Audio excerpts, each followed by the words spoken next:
আমি মানি হসপিটাল দিয়েছি এই জন্য যে যে টাকা পয়সাগুলি অনেক ছিঁড়া ফাটা টাকাগুলি নিয়ে মানুষ দোকানে যেতে পারে না, গেলে এই টাকাগুলো নিতে চায় না, বুঝছেন।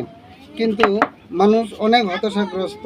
হ্যাঁ, মানুষের চোখে মুখের দিক তাকাইলে হ্যাঁ মানে হতাশার ছাপ দেখা যায় যে ছিঁড়া টাকা নিতে চায় না। এই জায়গাটা কেন এটা কালকে একজন আমাকে দিয়েছে, অনেক ঘোরাঘুরি করে কোনো দোকানদার নেয় নাই, পরে এই টাকাটা আমি নিয়েছি, বুঝছেন, নিয়েছি। এখন এই টাকাটা কাজ করব, মানুষ যেন ছিঁড়া ফাটা টাকা নিয়ে যেন হতাশার মধ্যে না পড়ে, এই জন্য আমি মানি হসপিটাল প্রতিষ্ঠা করেছি, মানুষকে সেবা দেওয়ার জন্য।